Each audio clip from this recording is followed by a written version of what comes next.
des places. 23 buts ont été inscrits, c'est beaucoup mieux, 553 depuis le début de la saison.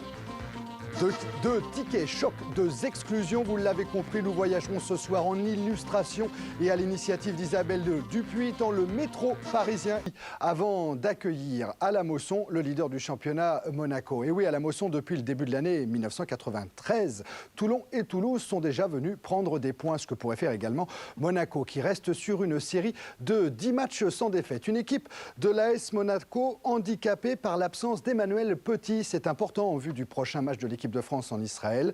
Petit souffre de son mollet gauche. Il a été laissé au repos par Arsène Wenger. Mais Monaco qui va pouvoir compter pour la première fois en tant que titulaire sur son joker, Andrija Šević. Monaco, Montpellier, Christian Le Tranchant. Les images transmises par la télévision peuvent être parfois trompeuses. Exemple pour tous, le stade de la Mosson à Montpellier, c'est ce visuel un peu champêtre. Si l'on change l'angle de prise de vue, c'est parti, demi-tour sur 180 degrés. La Mosson devient cela, un 3/4 d'enceinte moderne de 18 000 places, 23 500 assises une fois terminé, voire 40 000 si Montpellier est retenu pour le Mondial 98. Mais pour le moment, la page d'histoire a pour nom Monaco, avec la titularisation du Yougoslave Andrija Šević à la place de Petit blessé.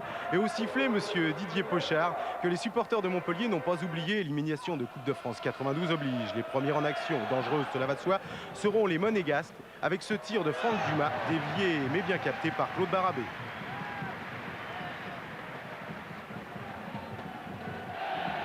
Bonne occupation du terrain des deux équipes. Récupération du ballon par Monaco, Klinsmann, Puel.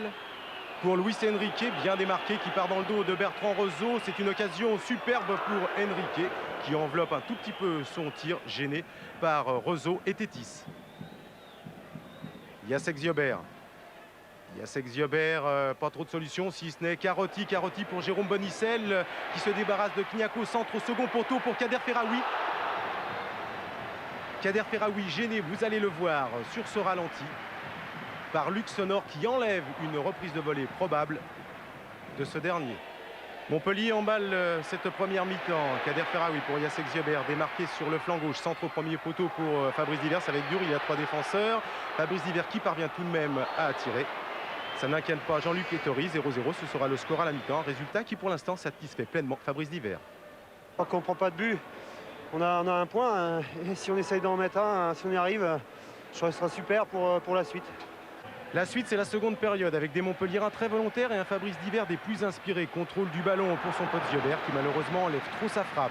Ettori n'apprécie pas, le duo Montpelliérain, lui, si. Le leader souffre, la pression montpelliéraine s'accentue avec à la conclusion de cette action un Fabrice Divers inspiré mais un tantinet maladroit.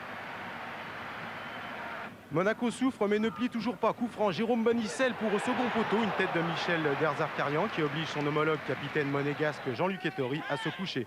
Monaco respire, la tempête semble être passée. Djorkaeff rentré à la 37e minute à la place de Pérez. Arrive à glisser ce ballon pour Jürgen Klinsmann. Frappe dans la foulée de l'Allemand. Barabé à l'ouvrage détourne.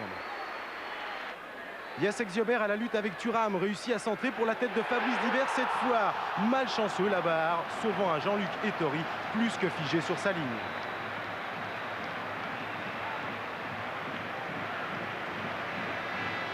Avouez que l'occasion était belle pour l'avant-centre montpelliérain. 90e minute de jeu, Montpellier tire sa dernière cartouche, tête plutôt épaule de Fabrice Divers. Ettori une nouvelle fois apprécie la trajectoire. L'on en restera là, 0-0, ce sera le score final. Montpellier et Monaco méritaient mieux ce soir à la Mosson que ce score vierge. Oui, mais vous avez vu le petit geste d'Arsène Wenger. Arsène Wenger satisfait de ce nul de Monaco obtenu au stade de la Mosson à Montpellier. Avec donc cette victoire à l'extérieur de Metz à Caen, la première victoire à l'extérieur de Metz cette saison, 1-0. Et 4 résultats nuls quand même. 5 même avec le Lille, Toulouse, 2 buts partout. Et Marseille qui passe 6 buts à Nîmes. Marseille qui prend la 2e place du championnat. Et dans une vingtaine de jours à peine, arrive un Monaco-Marseille. Eh oui, qui s'annonce une nouvelle fois décisif. Marseille qui fait en plus une bonne affaire au niveau de la différence de but. PSG Nantes 32, Bordeaux 30. La mauvaise affaire, c'est Auxerre battu, maintenant nettement décroché. Bas du tableau, Nîmes dernier, Toulon est passé devant. Avec Lille toujours en danger, Le Havre, Valenciennes, Caen, je vous le disais, le Nord et la Normandie en difficulté avec un petit bout du Gard. Classement des buteurs, Gravelaine n'a pas marqué, Klinsmann n'a pas marqué, mais Wea, Voleur et Leboeuf et Sauzet ont marqué. Mercredi prochain, ce sera la 25e journée du championnat. Jour de foot, bien sûr, à 22h25 tout de suite après le film. Cette fois, le PSG Monaco Auxerre reçoivent. On va revenir à la première division, Montpellier-Monaco, mais on reste avec Hervé Matou. Oui, Montpellier qui recevait donc Monaco, c'était la deuxième déplacement consécutif pour les Monégasques avec la titularisation du Croate Adrijašević, sa première titularisation d'entrée. Il y avait 15 000 personnes hier à la Mosson, la grande foule. Il faut dire que Montpellier est resté sur une victoire à l'extérieur à Valenciennes et donc que le public de l'Hérault était venu nombreux pour saluer cette victoire. Christian Pérez est un ancien Montpellierin, il retrouvait la pelouse de la Mosson. Et la première occasion pour Monaco, après donc ce coup franc joué en deux temps et cette frappe de Franck Dumas, bien arrêtée par Claude Barabé. En ce début de partie, ce sont les Monégasques qui sont les plus entreprenants. Puel, Klinsmann, à nouveau Claude Puel qui lance dans le trou Luis Enrique.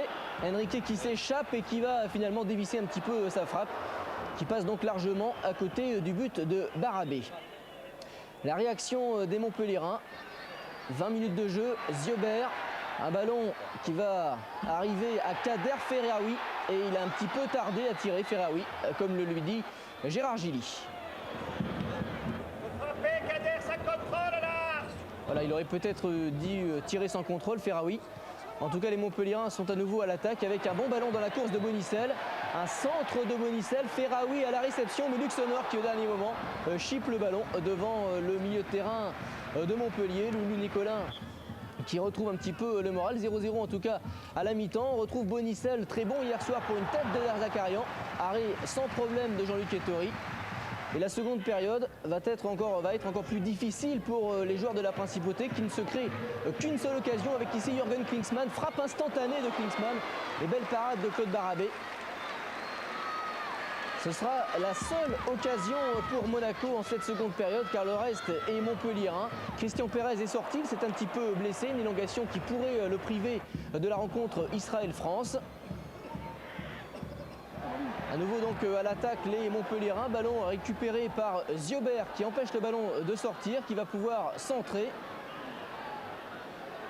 Un centre de Ziobert pour la tête de Diver qui termine sa course sur le poteau d'Ettori. Ettori qui a eu chaud, il avait eu de la chance la semaine dernière avec un pénalty sur la transversale, il a eu encore de la chance. On revoit dans les fumigènes ce centre de Ziobert et cette tête de Diver. Ettori n'a pas fait le moindre geste mais le ballon a donc frappé le montant. Le dernier quart d'heure va être terrible pour l'AS Monaco avec de nombreuses occasions sur le but de Jean-Luc Ettori. Ici, les Monégasques se sont dégagés sur leur ligne. Et puis la dernière occasion sur ce corner, c'est une nouvelle tête, ou plutôt avec le coup que Fabrice Diver reprend ce ballon qui passe juste au-dessus. Et le score final restera donc de 0-0. Ettori est toujours invaincu et Monaco grappille des points importants. Monaco ne joue pas très bien mais ne perd pas. Bravo donc à l'équipe monégasque. Enfin 2 matchs, on a bien négocié, 2 matchs difficiles à l'extérieur. Alors c'est à Montpellier, 2 points sans prendre de but. Pour les 3 grands matchs qui arrivent, c'est bien. Ce soir, bon, on a un point. On ne peut pas dire qu'on mérite de gagner le match ce soir, mais on a montré qu'on savait jouer au ballon contre de grandes équipes. Et puis, bon, on a un match difficile encore qui nous attend à Paris mercredi. Maintenant, on va faire match nul à Paris et tout ira bien. Il manquait un peu de réussite à la fin. Voilà, et la réussite, le président Nicolin la veut au Parc des Princes contre le PSG.